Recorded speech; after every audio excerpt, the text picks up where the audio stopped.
Hello दोस्तों, तो स्वागत है आपका हमारे online study channel power study point पर। तो दोस्तों, आज हम हिस्ट्री जीके के टॉप 25 अति महत्वपूर्ण प्रश्नों के बारे में बात करेंगे जो आपके हर बार परीक्षाओं में रिपीट होता है। इसलिए हर प्रश्न को आप बारीकी से समझे और ध्यानपूर्वक पढ़े।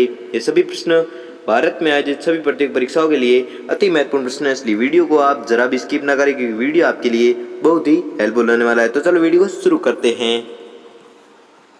आपका पहला सवाल है, गुप्त वंश का संस्थापक कौन था? गुप्त वंश का संस्थापक कौन था? ध्यानपूर्वक पढ़े प्रश्न को और लास्ट में आपको पूछूंगा कि आपने 25 में से कितने प्रश्न सही किए वो भी हमें कमेंट करके जरूर बताएं। इसलिए मैं प्रश्न पढ़ूं उससे पहले आप उत्तर तैयार रखें जिससे कि आपकी प्रिपरेशन होती रहे। तो प्रश्न पढ़ते हैं, गुप्त वंश का संस्थापक कौन था?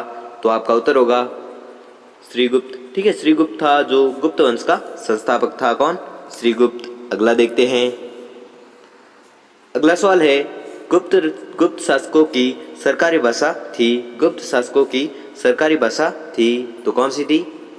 संस्कृत। ठीक है, संस्कृत थी, भाषा थी जो गुप्त शासकों की सरकारी भाषा थी। अगला देखते हैं। अगला सवाल है, प्राचीन भारत में निम्नलिखित में से कौन सी एक लिपि दाईं ओर से बाईं ओर लिखी जाती थी?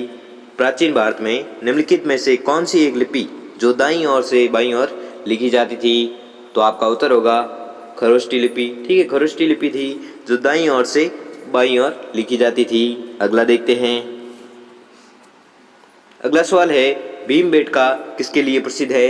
भीमबेटका किसके लिए प्रसिद्ध है? तो आपका उत्तर होगा गुफाओं के शैल चित्र के लिए।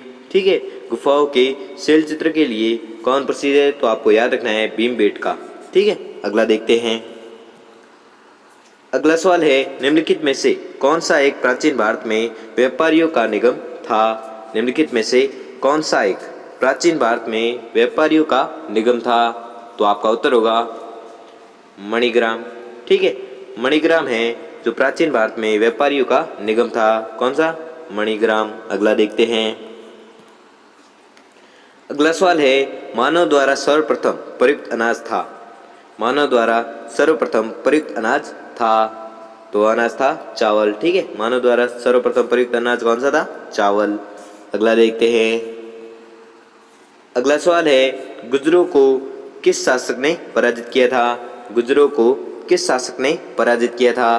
तो आपका उत्तर होगा हर्षवर्धन ने। ठीक है, हर्षवर्धन ने गुर्जरों को पराजित किया था। किसने? हर्षवर्धन ने। अगला देखते हैं।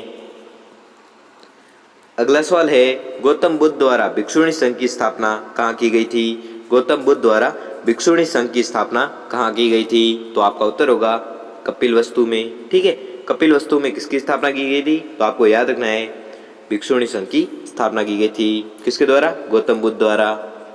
अगला देखते हैं। अगला सवाल है, गौतम बुद्ध ने अपना प्रथम उपदेश कहाँ दिया था?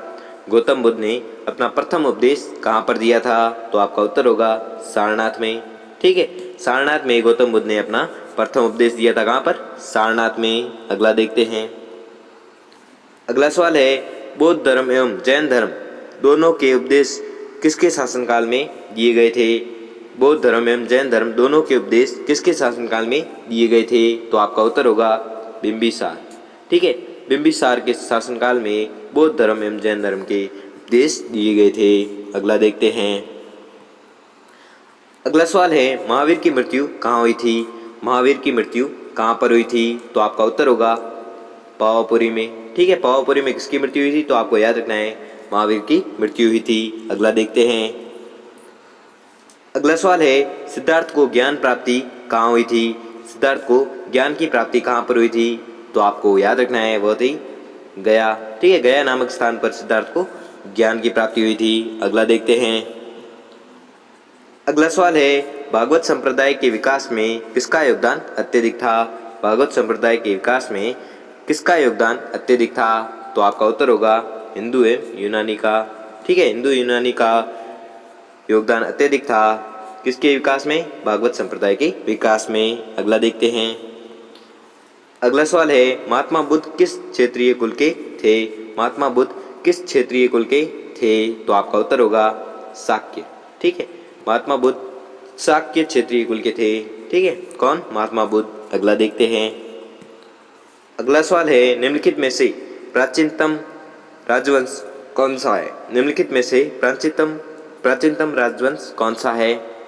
तो आपको याद रखना है वह है मौर्य। ठीक है, मौर्य राजवंश है जो सबसे प्राचीनतम राजवंश है। अगला देखते हैं। अगला सवाल है मौर्य साम्राज्य की स्थापना किसने की थी? मौर्य साम्राज्य की स्थापना किसने की थी? तो आपका उत्तर होगा चंद्रगुप्त मौर्य ने। ठीक है, चंद्रगुप्त मौर्य ने किसकी स्थापना की थी? तो आपको याद रखना है मौर्य साम्राज्य की स्थापना की थी। अगला देखते हैं। अगला सवाल है मौर्य साम्राज्य में प्रचलित मुद्रा का नाम क्या था? मौर्य साम्राज्य में प्रचलित मुद्रा का क्या नाम था? तो आपका उत्तर होगा पर्ण। ठीक है, पर्ण जो मुद्रा थी, जो मौर्य साम्राज्य में प्रचलित मुद्रा थी, कौन सी? पर्ण। अगला देखते हैं। अगला सवाल है मौर्य काल में शिक्षा का सर्वाधिक प्रसिद्ध केंद्र था? मौर्य काल में शिक्षा का सर्वाधिक प्रसिद्ध केंद्र था तो कौन सा था? तक्षशिला। ठीक है, तक्षशिला था जो मौर्य काल में शिक्षा का सर्वाधिक प्रसिद्ध केंद्र था। अगला देखते हैं। अगला सवाल है सांची का स्तूप किसने बनवाया था? सांची का स्तूप किसने बनवाया था? तो आपका उत्तर होगा अशोक ने। ठीक है, अशोक ने कौन सा स्तूप बनाया था? तो आपको याद रखना है सांची का स्तूप बनाया था किसने? अशोक ने। अगला देखते हैं। अगला सवाल है श्रीनगर की स्थापना किस मौर्य शासक ने की थी? श्रीनगर की स्थापना किस मौर्य शासक ने की थी? तो आपका उत्तर होगा अशोक ने। ठीक है, अशोक ने किसकी स्थापना की थी? तो आपको याद रखना है श्रीनगर की स्थापना की थी। अगला देखते हैं। अगला सवाल है कण्व वंश का संस्थापक कौन था? कण्व वंश का संस्थापक कौन था? तो आपका उत्तर होगा वसुदेव। ठीक है, वसुदेव था जो कण्व वंश का संस्थापक था। अगला देखते हैं। अगला सवाल है पुरुषपुर निम्नलिखित में से किसका दूसरा नाम है? पुरुषपुर निम्नलिखित में से किसका दूसरा नाम है? तो आपका उत्तर होगा पेशावर का। ठीक है, पेशावर का पुरुषपुर दूसरा नाम है किसका? पेशावर का। अगला देखते हैं। अगला सवाल है चरक किसके राज्य चिकित्सक थे? चरक किसके राज्य चिकित्सक थे? तो आपका उत्तर होगा कनिष्क के। ठीक है, चरक थे जो कनिष्क के राज्य चिकित्सक थे। कौन? चरक। अगला देखते हैं। अगला सवाल है भारत में सर्वप्रथम स्वर्ण मुद्राएं किसने चलाई थी? भारत में सर्वप्रथम स्वर्ण मुद्राएं किसने चलाई थी? तो आपका उत्तर होगा इंडो